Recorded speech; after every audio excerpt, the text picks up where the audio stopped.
რაც შეეხება გუშინელ დაკითხვას, ბუნებრივია გუშინელი დაკითხვა იყო გაგრძელება იმ სპექტაკლისა, რომელიც დაგეგმასაც ქართული ოცნება ცდილობს, თუმცა საბედნიეროდ იმდენად უნიჭოდ, რომ დამაჯერებლობა ამ ყველაფერს ამ ფარს მე ვფიქრობ ძალიან დაკარგული აქვს მათ შორის ქართული ოცნების მომხრეებშიც კი და არავის არ მიერა იმ ზღაპრებისა, რასაც ისინი ავრცელებენ. რაც შეეხება შინაარსს, თქვენ იცით, რომ მანამდე წინა ღამით სამუშაო საათების დასრულების შემდეგ სუსის გამომძიებლებაში იყვნენ შესული პენიტენციურ დაწესებულებაში რუსთავში, სადაც ბატონი პაატა ბურჭულაძე არის თავისუფლების აღკვეთის დაწესებულებაში და იქ იყო გამოკითხვის მცდელობა. იქ ჩვენ ცალსახად დავაფიქსირეთ, რომ პოლიტიკური მართლმსაჯულების პირობებში, იმ პირობებში, როცა კანონიერი განცხადებებიც კი არის გამოყენებული უკვე პრაქტიკულად ბურჭულაძის წინააღმდეგ და სხვების წინააღმდეგაც, პირობებში ბუნებრივია არ გსურდა არავითარი საკანში ჩატარებული გამოკითხვაში მონაწილეობის მიღება და გამომძიებლებსაც ავუხსენით ყველა ის გარემოება, რაც გვაწუხებდა ამ საკითხთან მიმართებაში. ამის შემდეგ მათ როგორც ჩანს არიან მაჩქარევად მეორე დღესვე შეიტანეს შუამდგომლობა სასამართლოში და განხორციელდა სასამართლოში დაკითხვა. სასამართლოში დაკითხვის დროს ცხადი გახდა, რომ სინამდვილეში საქმე რომელთან დაკავშირებითაც დაგვიბარეს ჩვენ დაკითხვაზე და რომელთან დაკავშირებითაც უნდა ჩატარებულიყო დაკითხვა, სინამდვილეში ემსახურებოდა უბრალოდ სასამართლოს წინაშე ჩვენების მიცემის პროცესის დაწყებას და ეს ჭალებში იძულებას რომ ჩვენება მიცემულიყო, ვინაიდან როგორც კი რამდენიმე დასაწყისი შეკითხვა გავიარეთ, რაც ეხებოდა პაატა ბურჭულაძის ნაცნობობას ბრალდებულ პირთან იმ საქმეში, იარაღების საქმეში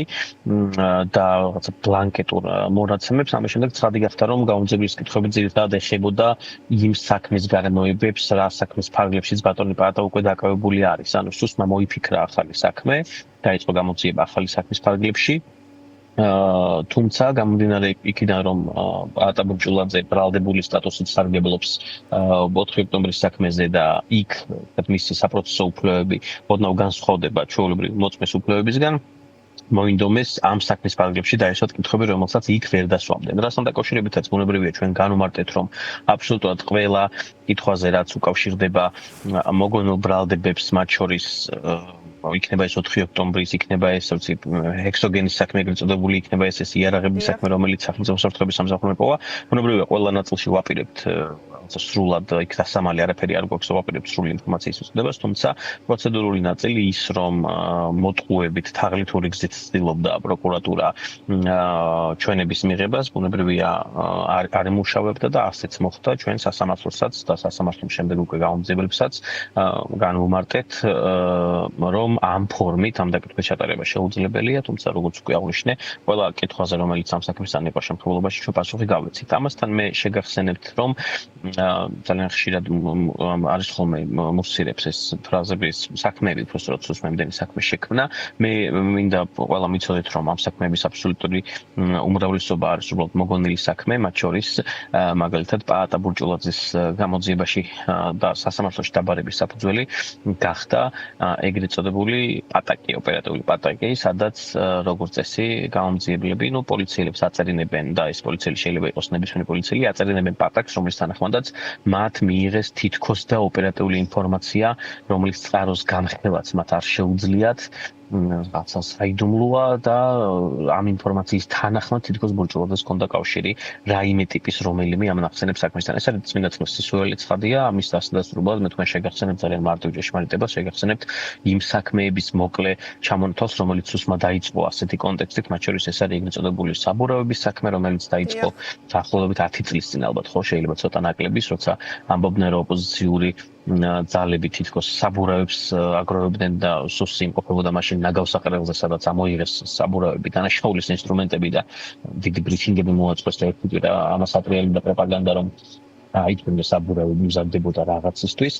ისევე როგორც ეს საქმე არის თაროზე შემოდებული განწირულად და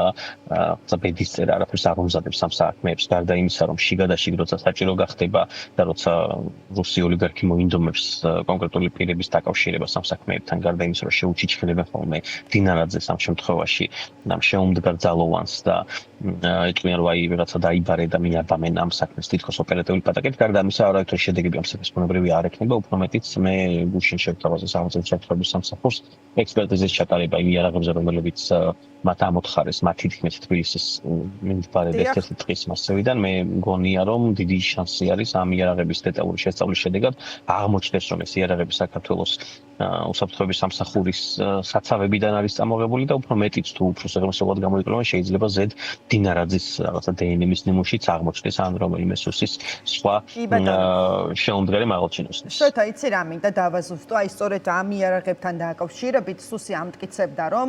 აი ვიღაცა ბუჭუმ თურმე ეს ყველაფერი იარაღის შემდეგ ვიდეოც რო გადაიღო რაღაცა ვიდეო სელფს რო წერს ამ იარაღებთან ერთად, ხო? თანაკ უფრო დეტალს მოგაწვით რომ გავამძაფრო ამ ამის კომიკურობა და ცხადად დაგანახოთ, ანუ თვითონ ეს ბუჭი რომელიც გაქცეული არის საქართველოსთან და დაიმალა, ანუ იარაღები შეიძინა, დამარხა, გაიქცა, მობილური დატოვა სახლში და ამავდროულად მობილურში დატოვა ვიდეო, სადაც ეს ამ ზღაპარს ყვება რომ აი მეგობრებო ვიყიდე იარაღი ყველაფერი რიგზერის არავინ არ არის და ასე შემდეგ, ხო? მე ვიცი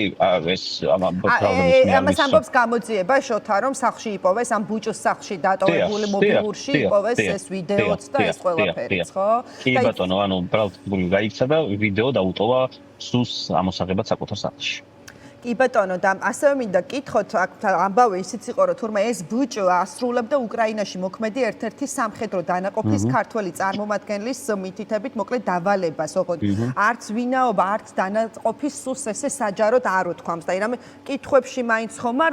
იკითხეს ბატონ პაატასთან თუნდაც ან ხომ არ გაქვთ ინფორმაცია რა იგულისხმება ან ვის გულისხმობა? მათ არ აქვთ ამგვარი არავითარი მტკიცებულობა, კიდევ ერთხელ ვამბობ ეს საქმე რასაც ეყრდნობა არის პოლიციელის მიერ დაგვეწერილი პატაკი, ჩვენ ასეთი პატაკები გვხვდებოდა სხვათა შორის ბევრ საქმეში, ეს არის ერთადერთი შემთხვევა, მათ შორის ღიმილის ბიჭების საქმეში, ხო, სინდისხატევრების საქმეშიც პატაკები იყო, საკმაოდ მრავალი როცა ამბობდა პოლიციელი წერდა პატაკს, რომ მე მივიღე საიდუმლო ინფორმაცია იმასთან დაკავშირებით, რომ მაგალითად ირაკლი მემინაშვილი იყო პირობითად,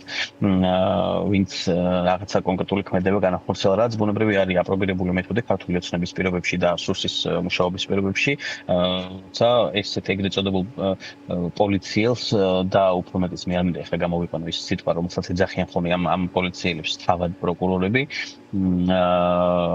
აწერენ ხოლმე ამგვარ წერილებს, ამგვარ სისულელებს და მაგრამ ამაზე ამყარებენ საქმეს, ანუ ამის საფუძველზე შემდეგ უკვე იწდებენ გამოძიებას და სხვადასხვა საპროცესო მოქმედებებს. სამწუხაროდ სასამართლო, რომელიც არის ქართული ოცნების პარტიული გაგრძელება, ისევე როგორც პროკურატურა, ამას არავითარ რევიზიას არ ახდენს ამისას, არავითარ საფუძვლებს რეალურად არ ამოწმებს და მთავარია მიმართვა იყოს და ამ მიმართვის საფუძველზე ნებისმიერ ღონისძიებაზე წამსვლელი და ხელმომწერი და განჩინების გამცემი მოსამართლეები თბილისის საქალაქო სასამართლოში მრავლად არიან ჩვენმაც ყოველდღე ათობით და ასობით მათ მიერ გამოცემულ მსგავს განჩინებებს ვხედავთ ყოველდღურად, ამიტომ ამ ყველაფერს ბუნებრივია ფასი აქვს დაკარგული, კომიკური ვთქვათ გახდა მთელი ეს პროცესები, სახელმწიფო უსაფრთხოების სამსახური, რომელიც პირდაპირ მოვალეობაც არის სახელმწიფო უშიშროების უზრუნველყოფა, სახელმწიფო უსაფრთხოების უზრუნველყოფა, შეგახსენებთ, რომ არც ერთი სახელმწიფოს წინააღმდეგ მიმართული დანაშაულისთვის, მაგალითად, არც ერთი ჯაშუში არ დაუჭერიათ ბოლო 10 წელზე მეტია, ხო, რაც სუსი არსებობს, ინფორმაციას არსებობს, არც ერთი საქმე მათ არ უწარმოებიათ